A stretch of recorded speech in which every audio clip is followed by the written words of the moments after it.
Hello అండి, welcome back to our channel. ఈరోజు ఒక వెరైటీ స్వీట్ మీ ముందుకు తీసుకొచ్చేసాయండి. గ్లాస్లో స్వీటు. అదేంటబ్బా గ్లాస్లో స్వీట్ అనుకుంటున్నారా? అంతే అండి, ఇది గ్లాస్లోనే చేసే స్వీట్ కాబట్టి గ్లాస్ స్వీట్. ఏమంటారు? పేరు బాగుంది కదా, డిఫరెంట్గా. టేస్ట్ కూడా అలాగే ఉంటుందండి. ఒకసారి మీ ఇంటికి గెస్ట్లు ఎవరైనా వస్తే ఈ స్వీట్ తయారు చేసి పెట్టండి. దేంతో చేశారా అని అడుగుతారు, అంత బాగుంటుంది. పైన చాలా సాఫ్ట్గా, లోపల చాలా స్వీట్గా. స్వీట్ అంటే స్వీటే, అంత బాగుంటుంది. మరి ఇది ఎలా తయారు చేయాలో చూసేద్దాం. దానికన్నా ముందుగా ఈ వీడియో కనుక మీకు నచ్చితే లైక్ చేయండి, సబ్స్క్రైబ్ చేయండి, అలాగే మీ ఫ్రెండ్స్ రిలేటివ్స్ కూడా షేర్ చేయండి. మరి ఇది ఎలా తయారు చేయాలో చూసేద్దాం పదండి. దీనికోసం ముందుగా ఒక బౌల్ ఆ బౌల్లో 1/2 కప్పు పెరుగు వేసుకోండి. కప్పు మెజర్మెంట్ మాత్రం ఒకటే పెట్టుకోండి, అప్పుడు మీకు పర్ఫెక్ట్గా వస్తుంది అనమాట ఈ స్వీట్ అనేది. ఇలా పెరుగు వేసుకొని దాన్ని చక్కగా చిలకండి. ఎక్కడెక్కడ ఉండలు లేకుండా మంచిగా ఒకసారి కలిపేసిన తర్వాత దాంట్లో 2 స్పూన్లు పంచదార వేస్తున్నానండి. అలాగే ఒక 1/2 స్పూను సాల్ట్ వేసాను. ఇప్పుడు ఈ ఉప్పు పంచదార కరిగేలాగా మరొకసారి బాగా బీట్ చేసుకోండి.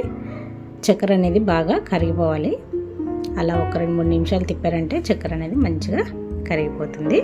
ఇలా బాగా కలిసిన తర్వాత ఏ కప్పుతో అయితే పెరుగు వేసుకున్నామో అదే కప్పుతో 1 కప్పు వాటర్ వేసుకోండి. ఇది కూడా వేసి ఒకసారి తిప్పండి. వాటర్ వేసుకున్న కప్పుతోనే 1 కప్పు ఉప్మా రవ్వ కూడా వేసుకొని మరొకసారి బాగా కలపండి.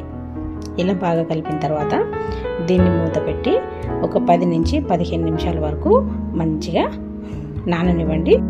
ఇప్పుడు ఇంకో ప్యాన్ పెట్టి 1 కప్పు పచ్చి కొబ్బరి తురుమండి, దాంట్లోనే 1/2 కప్పు వరకు బెల్లం వేసాను. ఇప్పుడు వీటి రెండింటిని మనము నీళ్లు వేయకుండా ఈ బెల్లం అంతా బాగా కరిగేలాగా తిప్పుకోండి.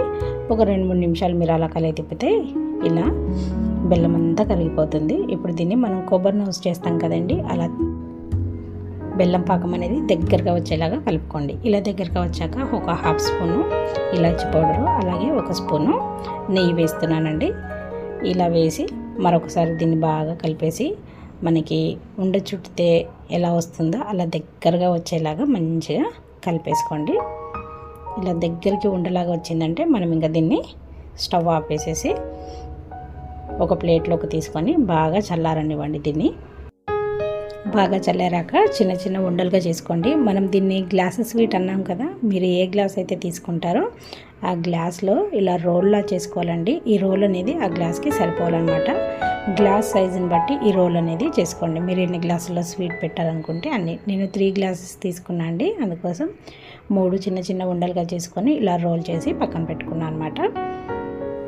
ఇవి బాగా లావుగా చేసేయకండి, మీడియంగా ఇలా ఉండేలాగా చూసుకోండి. ఇప్పుడు ఇలా రెడీ చేసి ఇవి పక్కన పెట్టుకొని మనం ఏ గ్లాస్లో అయితే పెట్టాలనుకుంటున్నామో ఆ గ్లాసులు తీసుకొని దీనికి చక్కగా ఆయిల్ చేయండి, అంటుకోకుండా వస్తాయండి.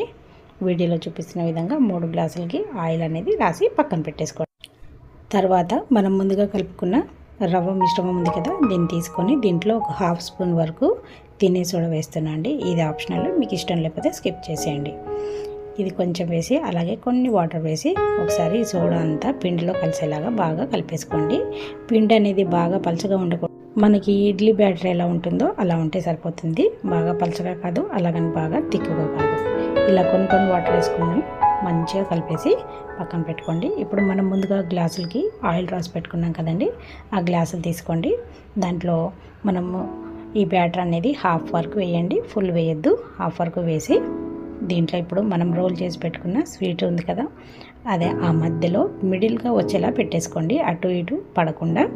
అలా మనం ప్రిపేర్ చేసుకునే గ్లాసుల్లో బ్యాటర్ వేసి మిడిల్లో మనం చేసుకున్న స్వీట్ రోల్ని పెట్టేసుకోండి. ఇలానే 3 గ్లాసులు రెడీ చేసేయండి. ఇప్పుడు దీన్ని ఒక వెడల్పుగా ఉన్న గిన్నెలో పెట్టేసి మనము ఇడ్లీ ఉడకబెడతాం కదా, ఆవిరికి అలా ఉడకబెట్టాలి. కొన్ని వాటరు అడుగున వేసుకొని ఈ గ్లాసులని అందులో పెట్టేసుకొని మూత పెట్టి ఒక 10 నుంచి 15 నిమిషాల వరకు చక్కగా ఉడకబెట్టుకోండి. ఇలా ఉడికిన తర్వాత మనం ఇలా టూత్పిక్ పెట్టి చూస్తే అతుక్కోకుండా ఉంటే మనకు పర్ఫెక్ట్గా కుక్ అయిపోయినట్టే. ఇలా కుక్ అయిన తర్వాత వెంటనే తీయకుండా ఒక 10 నిమిషాలు ఆరనివ్వండి. ఆరిన తర్వాత అంటే చల్లగా అయిపోవాలి గ్లాసు. మనం చాక్తో అలా ఒక్కసారి చుట్టూ గీసుకొని దాన్ని డీమోల్డ్ చేసుకున్నామంటే మనకు పర్ఫెక్ట్ షేప్లో స్వీట్ అనేది వచ్చేస్తుందండి. కానీ చల్లారిన తర్వాత తీయండి. ఇలా ఒక ప్లేట్ పెట్టుకొని గ్లాస్ని తిరిగేసి ఒకసారి పైన ట్యాప్ చేశారంటే చూడండి ఎంత బాగున్నాయో.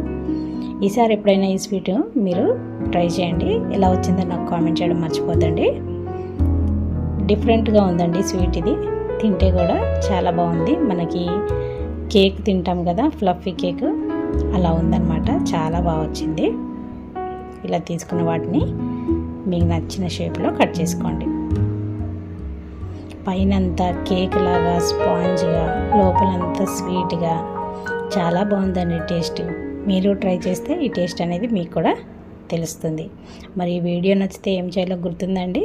సబ్స్క్రైబ్ చేయండి, లైక్ చేయండి, అలాగే మీ ఫ్రెండ్స్ రిలేటివ్స్కి కూడా షేర్ చేయండి. మీరు ఇచ్చే ఒక లైక్ ఈ వీడియో అనేది ఇంకో 10 మందికి చేరే అవకాశం ఉంటుంది కాబట్టి మర్చిపోకుండా లైక్ చేయండి. థ్యాంక్ యూ అండి. Thank you for watching.